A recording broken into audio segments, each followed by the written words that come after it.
Right, good afternoon everyone. I have exactly 1 hour left on my laptop, so this is going to end on time, okay? Right, let's make it, aim it at my face. Cool. Thank you, and welcome to the Steampunk Guide. I'm just going to hit click. Who am I to tell you about this? My name is Tad Kimpton. I'm doing a couple more panels this weekend. But I'm the artist behind the Khaos Kostumes, a steampunk thing of silly. And a set of characters you sometimes meet at cons. Basically, I'm doing this panel because once upon a time I saw some people dressed up in some cool steampunk stuff at a con, and I thought, hey, that looks like fun, and just got involved. Literally that. Right, what this guide is, I'll be going over a quick history of steampunk, then we watch movies of cool stuff, and then we talk about where you can get cool things from if you want to join in with some steampunk stuff. And then you can ask me whatever you want at the end. Any questions now? Okay, good. Right, what this guide isn't me telling you how to be steampunk. This is just a guide about me showing you a bunch of cool stuff, and not what is and what isn't steampunk. Okay, so steampunk. What it is, it's kind of hard to describe in the same way that goth is hard to describe as a thing. It's a fashion trend, which is as cosplayers and anime fans and things like that, most of us wear things. It is a music genre. We'll be covering some music later on. A novel genre, which is where it originally originated. It's a good phrase there. A cool thing you see at cons. For some people it's a way of life. For a lot of other people it is fun. So, steampunk. It's like really old, right? Steampunk is actually a term which was coined in the 1980s by two fantasy sci-fi authors, actually, as part of the cyberpunk genre. Steampunk genre novels already kind of existed, but until the name was coined, we didn't sort of group it underneath that. Steampunk's just kind of taken off a little bit since then, mainly because we've got so many movies coming out now, there's lots of really cool steampunk stuff in it, that we just see it everywhere. Right, easiest way to get started with steampunk is just to find out what other steampunk stuff is there and just watch it, engage with it, read it. Starting off with some books. One of the first steampunk books and the sort of the real forerunner of, you know, the words I have from it. Apologies, guys. Is The Difference Engine by William Gibson and Bruce Sterling. I haven't read that one because I'm a bad person. One I have read though is his Dark Materials by Philip Pullman. Anyone else read that one around the room? Yes, fantastic. Does anyone else just love kids' books? Yeah, and you know, I don't even bother with adult books anymore. Kids' books, they just get to the point straight away and they're much more fun. Because I think if you can tell a brilliant story without resorting to sex and gratuitous violence, then you know, you are a good author. And then again, you know, as I say that, anyone else reading Game of Thrones right now? Yes, there you go. Sex and gratuitous violence, fantastic. Another good example is Solace by Gail Carringer, Infernal Devices by K.W. Jeter, one of my favourites, Howl's Moving Castle by Deanna Wynne Jones, who unfortunately she died a couple of years ago, but all of her books I really recommend. Especially there's a fantastic little series she does, which is informally known as the Tales of Crestomancy, which sort of all of the books circulate around a wizard who wears these fantastic house coats and sort of lounges around in these robes while being amazing. Another one I recommend, which isn't fiction, but more a catalogue of lots of different things that people have made which are steampunk, is just the Steampunk Bible and Illustrated Guide. And there's some pictures of those wonderful things there. Oh, my head's in the way, no wonder it just got so bright. Right, inspiration in movies. Right, I'll check that the sound is set up for this. Let's try and play some of these for you.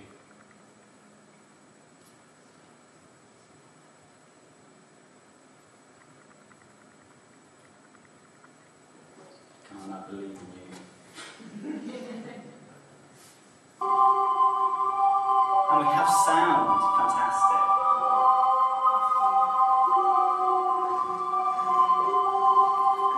sort of in order of when these were created.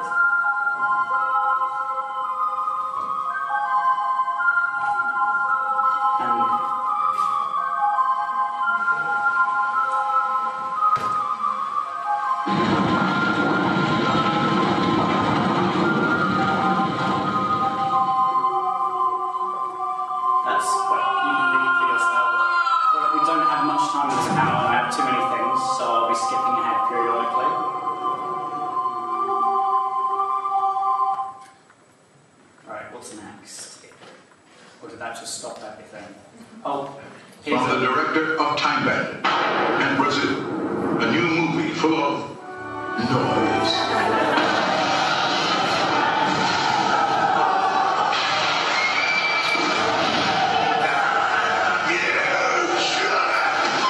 Flying objects.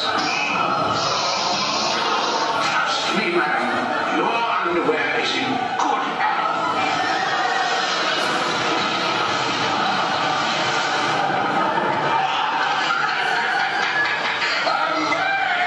Seafood. Hello. Is there a doctor in the fish? Celebrities. I'm Baron Munchausen. That sounds nasty. Is it contagious? Compassion. The something is going to come off my head. And? Travel. Now you come back here and expect me to follow you to the ends of the earth. Yes.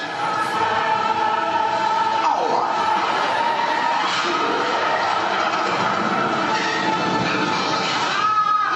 Honor. Have you any famous lost world? Not yet. Not yet. Is that famous? Gravity. We can drop through the center of the world, come out on the other side. Bull. He was full of it. The Adventures of Baron Munchausen. A true story. We've got... As you can see, anyone who's a Monty Python fan will probably enjoy that wholeheartedly. To be honest, it's actually a bit of an awful movie, but it's funny and familiar.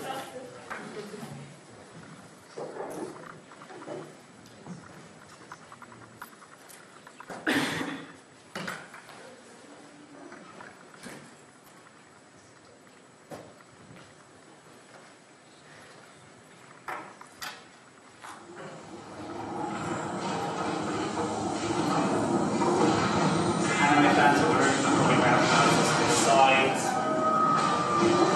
This is Studio Ghibli, House Moving Glass. From master filmmaker Hayao Miyazaki, the director of the Academy Award-winning Spirited Away. That is ancient sorcery. Quite powerful, too. This summer, experience the epic tale of a young woman transformed by a mysterious curse. Look, that's really mean, isn't it? An enchanted moving castle, This is a magic house. and the one wizard powerful enough to set her free. This charm will guarantee your safe return. Walt Disney Studios presents a Studio Ghibli production of a Hayao Miyazaki film. Hold on. This June, journey to amazing new worlds. Aboard Howl's Moving Castle. Anime fans also, Steam Boy is one of an amazing steampunk movie. Mainly amazing visuals. The plot makes zero sense, especially if you know anything about science. More steam. More steam. It's about a ball of steam, a ball of everlasting steam. That's Science? yeah. You just summarised the plot of the entire movie. Thank you. What's next? Oh, there we go. Sorry. No. Way ahead of myself.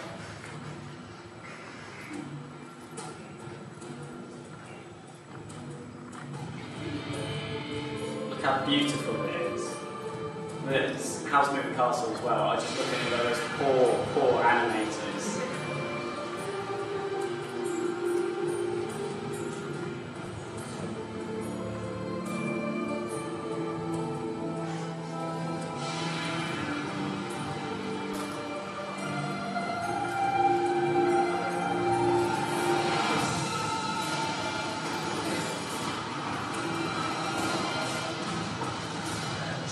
Someone else find it interesting to see how Japan use England sometimes. Like Black Butler, some of the things they have in that, it's so fun. Or the scene in Black Butler when they sing God Save the Queen in Japanese.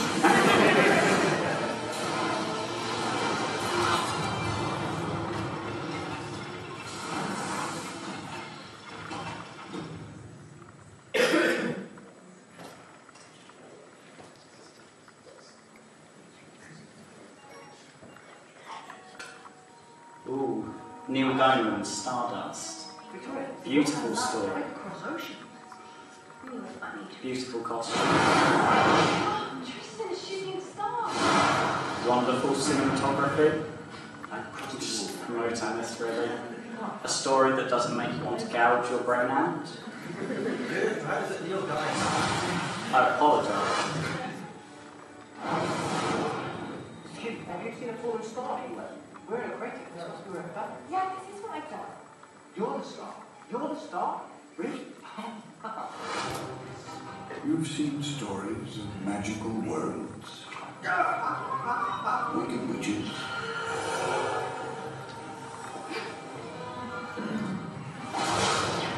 flying pirates,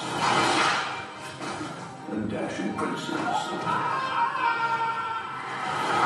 But never has there been an adventure quite like this. Everyone's talking about fallen stars. When I find out, the glory of our youth shall be restored. This is the part where you tell me who you are and why you're up here. We're just trying to make a way out. Touche. You better tell the truth, you two-faced dog. I can get you one of them, actually. Very good guard dogs. They can watch the back and the front door at the same time. Enough. Where's the girl? You have seconds to live. Now we shall begin. I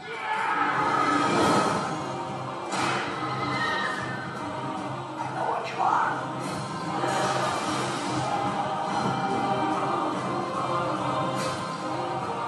Get him.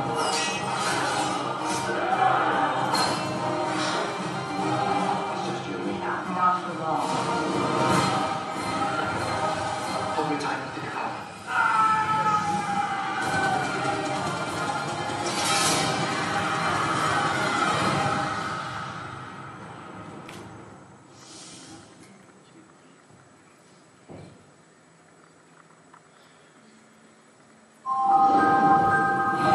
At times the world can seem an unfriendly and sinister place.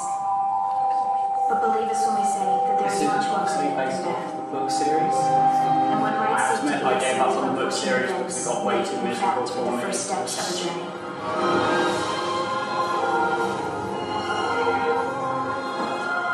Our journey begins here, at the home of our new guardian. Hello.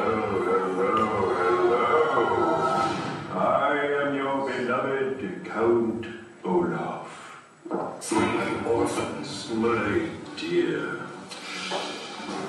Violet, an unscrupulous guardian. All I ask is that you do each and every little thing that pops into my head, while I enjoy the enormous fortune your parents left behind. We're very concerned. Based on the series of best-selling books, you're invited to discover This way to the reptile room. a world built by imagination, ruled by invention, and strung together by a series of unfortunate events. DreamWorks Pictures and Paramount Pictures present Jim Carrey. And very unthinkable. Now that we're family, I can be old dad. Lemony Snicket's A Series of Unfortunate Events.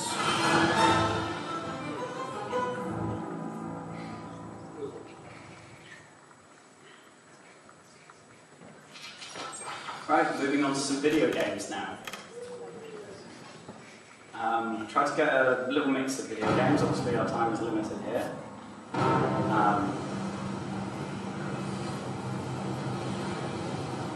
This is basically you get fleets of steampunk battleships and beat the crap out of our enemy armies.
Any other Bioshock fans in the room? Just the storyline, guys. You know what I mean? Like, I remember that trailer first came out. I remember playing through that and just screaming at my television. And obviously, there is the next, the third one in the series, which just recently got released. I haven't had a chance to play it. Anyone else here had a go? Yeah? Thoughts? It's amazing. Oh, That's it. We've got it. It's got the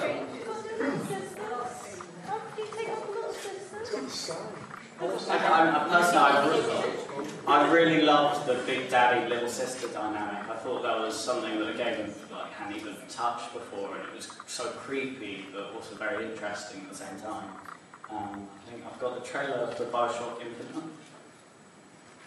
open.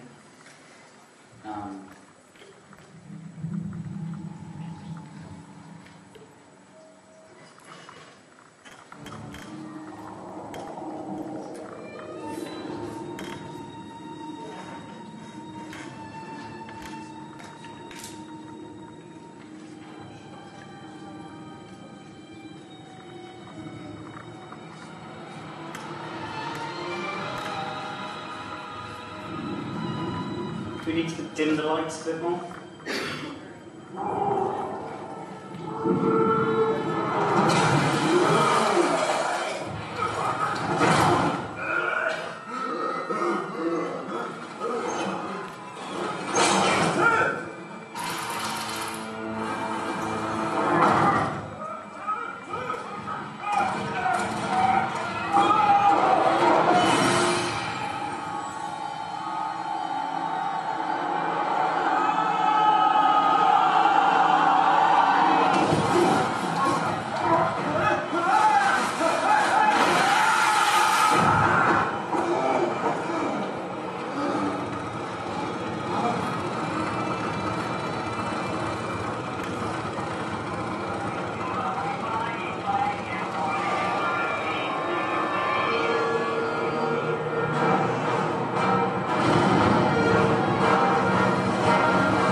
That was PB Winterbottom. I cannot spell it off the top of my head. I'm not trying to say it.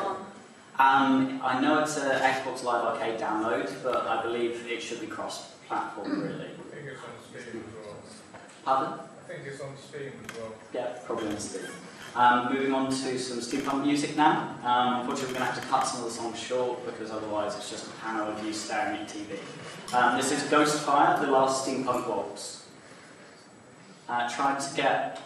Sorry, before we begin, it's very hard to figure out what one would consider steampunk music because in many ways it's such an aesthetic There are lots of things I would consider to come under steampunk. This one, it's based off the Victorian nursery rhyme, and one of the main instruments played in it is a harpsichord, which I quite like because it's old, weird instruments.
But yeah, it's a very catchy little song. It's a very simple video, but I think that's all they really need. Next one, I have no idea what's next. I'm going to be surprised. Oh, this is Sir Reginald with a very classy tune of just glue some gears on it and call it Steampunk.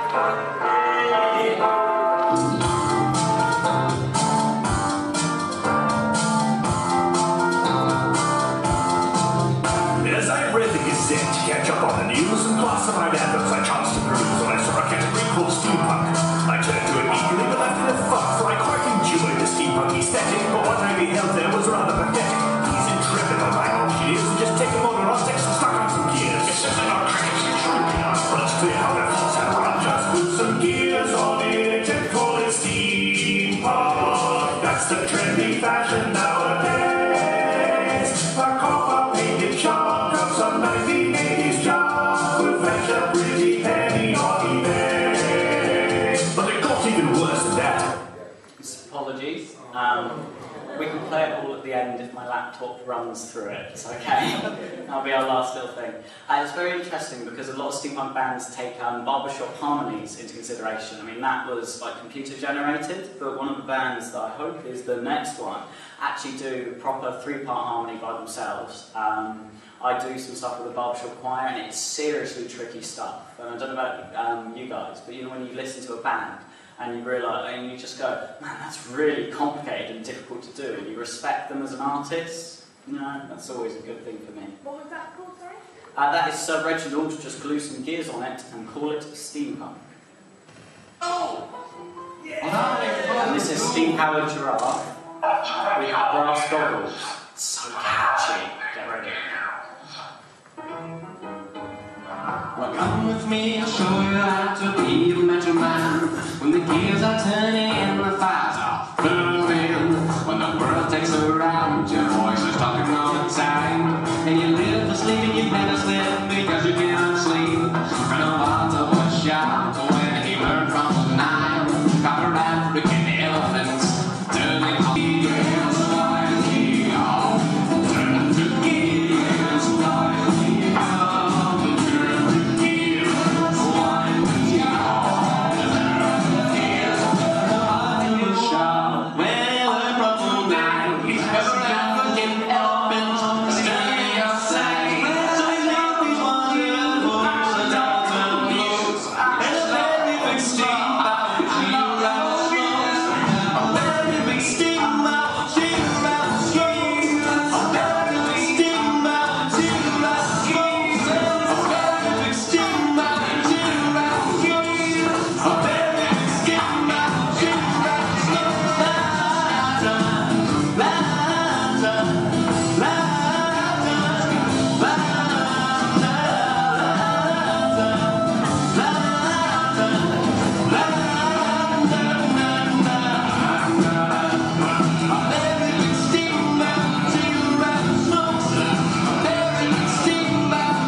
steam powered giraffe with brass goggles. Sorry, like that one, I'm biased. These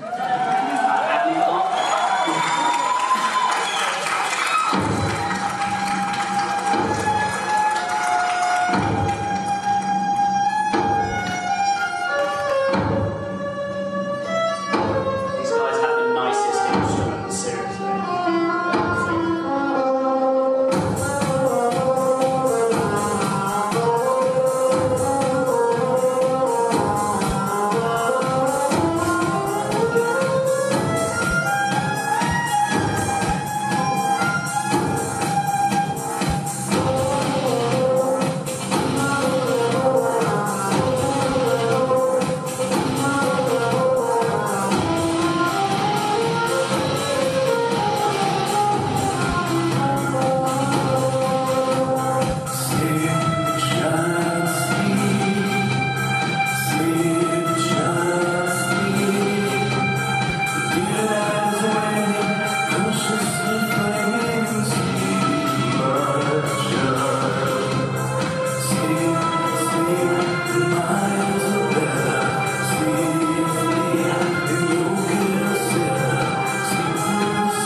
Sorry, it sounds so jarring every time. I do apologise. Who is that? That is Agony Park, and that is Sleep Isabella. You see it's a much sort of soft stone, so I've tried to get a mix of lots of different styles. What we're now moving on to is bands which wouldn't consider themselves to be steampunk so much, but have produced steampunk videos. So it's one of those, gird your ears, ladies and gents. What we got first? It's a bit Russian roulette, really. Oh, it's bad. This is Panic at the Disco. Oh, name of the song. I know this. I should know this. Sorry. Oh, I'll sing. That's so annoying.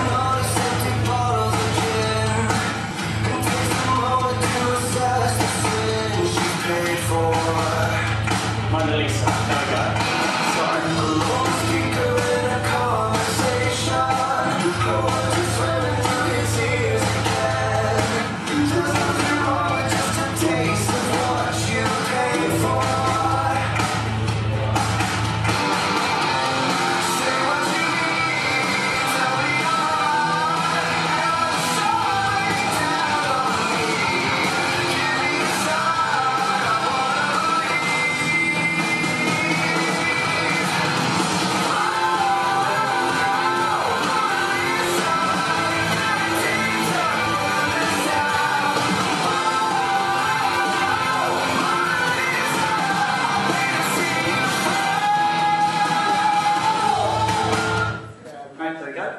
That's a very interesting video, and purely in the fact it's based around Victorian mourning rituals, because the Victorians, they loved to mourn things. Like if, say, a wife or husband died, she was expected to wear black for at least a year and sort of mourn, and they had entire rituals around this sort of thing. It's also the fact that it gets on the scene. Yes, yes it is. Thank you very much. Sorry, I've got like crib sheets on the PowerPoint panel, but every once in a while I forget names and things, so please feel free to chip in with anything you know about this as well. Moving on to the next one. If it will let me.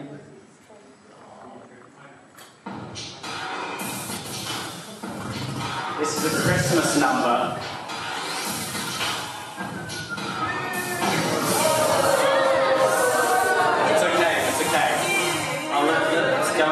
It's going away. pretty lady do her pretty cool dance. There we go. Back to the woman. Back to the woman. There we go. You can see, obviously, taken off in mainstream media as well. Right. From Chitty Chitty Bang Bang. Yes. Yes, very true. And one thing of movies, obviously, I can't cover everything, but Chitty Chitty Bang Bang is amazing. Genuinely, it's so good. Does anyone else like from The Ashes of Defeat, Grow the Roses of Success? Great song by a bunch of boss old dudes dancing with giant beards. I don't even know what that was. Right, okay. Let's skip forward. What we got next? Question is, are you ready? Oh, here's actually a band that I like. This is Smashing Pumpkins.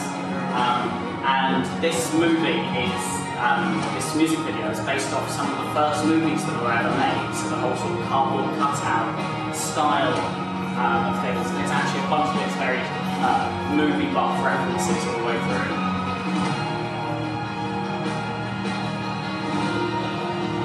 I'm going to play this up to the creepy moon. You'll know it when you see it.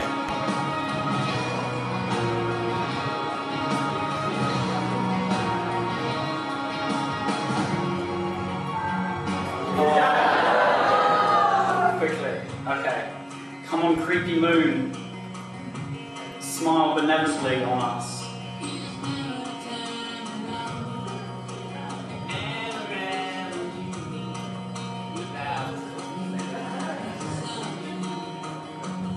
There he is.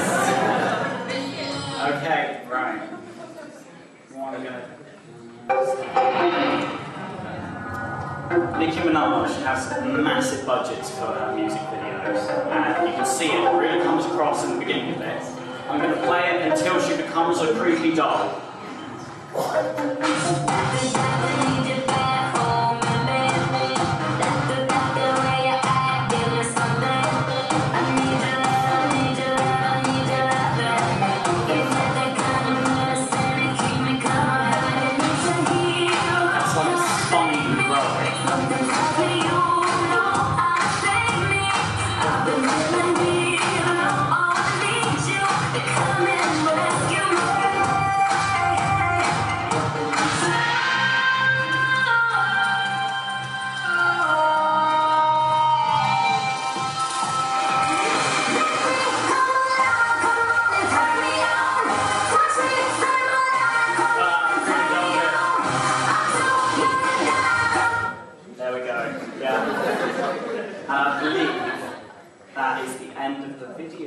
Yes, it is.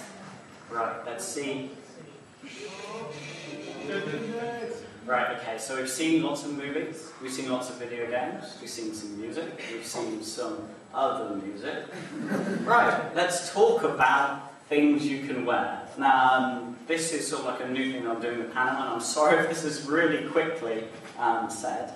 One of the things is there's a massive focus on people getting steampunk about like getting cogs and gears and things like that. So there are lots of other ways that you can incorporate steampunk style into things. And one of the things that I think works across all genders is neckwear. I'm not wearing anything today because it's really hot. You know, I used to in the queue outside, guys. You know. And so here's some examples of neckwear, and I'm testing my knowledge too. This is a day cravat. You can do this with any kind of neckerchief. It is literally a single knot over the top and tucked in under your shirt. It's a less formal way of wearing a cravat. That is the more formal way of wearing a cravat. It is literally a double knot with the two sides pinned together. And another way, what you often find people wearing to weddings and things like that, there is a way of specifically tying that, involving wrapping cravat around in the same way you can tie a normal tie. But you can buy these sort of like pre-done that you just adjust to your neck. This is a little interesting one. This is a shoelace tie, which you can put anything in the shoelaces and use sort of any different colours. What we've got there, like a proper cravat, more Georgian Edwardian, but I think that's something you can rock in a steampunk style.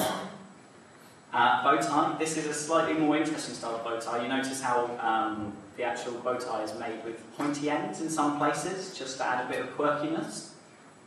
Tap twice, but there you have a classic bow tie. And then we have the classic tie knot, that's Pratt knot, I believe, or it could be a Windsor. You can't really tell until you get up close and by the size of it. But in the realms of exciting ties, I know the next one is called a Trinity knot. As you can see, it wraps around. There are video tutorials on YouTube to be able to do these, and they're amazing. For the life of me, I can't remember the name of that knot now, I'm so sorry, but if you search Trilby knot, it's one that kind of follows close behind. And this one here is another one that I don't know the name of, but in the realm of fancy tie tying, if you go on any websites, they'll have all three of these here. And they aren't that difficult to do. You just have the video there and copy them as you go, and you'll be fine. The only thing that's a problem with these three along the bottom is they're actually slip knots. So if someone pulls at your tie, it will choke you, as opposed to, say, like a Windsor knot, which doesn't pull in the same way. Right, let's talk about corsets. Something which I think can be worn by all manners of people, not just the ladies. You included? Yeah. I used to corset train for many years. I don't do it now because I really like food. And does anyone, a bit crass here guys, but is everyone familiar with the feeling of con stomach, where you've basically been at a convention for a couple of days and all you've eaten is fast food and fizzy drinks for a while, and the idea of putting a corset on, just nightmares. But one thing I thought would be interesting is to talk to you about different types of corsets that are available. I actually make corsets on occasion.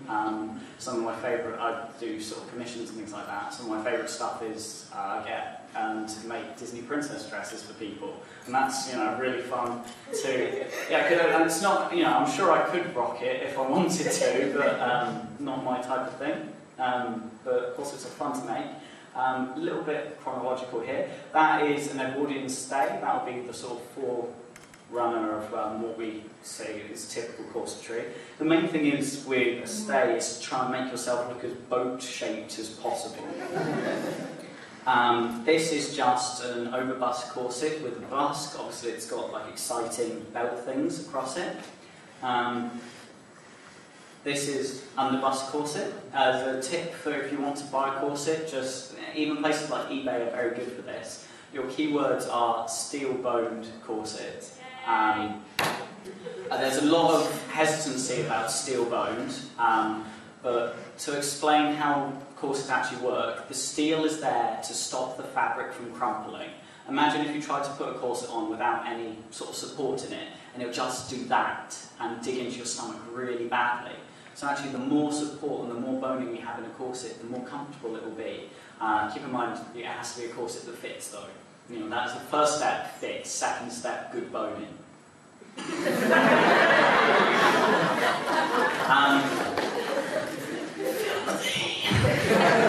Right, here's another lovely style of corset. This is sometimes known as a halter corset. Many of them will come up across the back, which can be a bit restrictive. It looks so pretty, doesn't it? This I thought would be an interesting thing. This is a style which is commonly a late Victorian style corset, I believe. Anyone feel free to correct me, I might be completely bullshitting.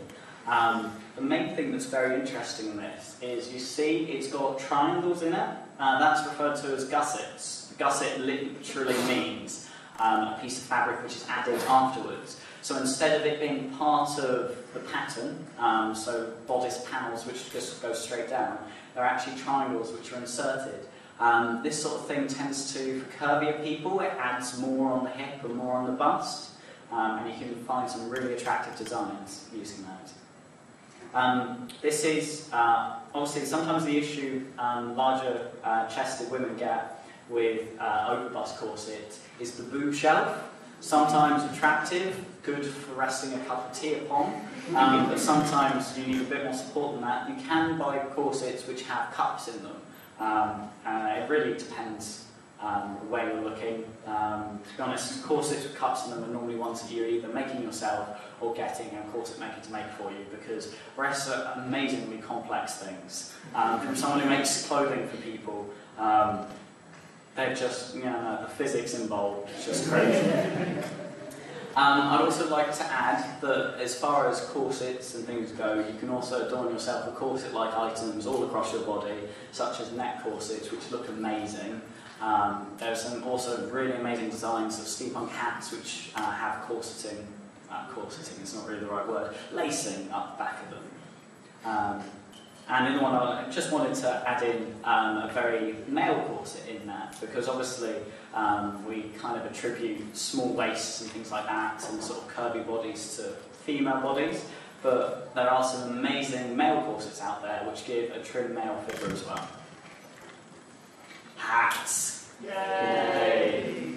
Right, top hat, simple, easy. Keep in mind that all of these hats are also available in miniature versions of hats.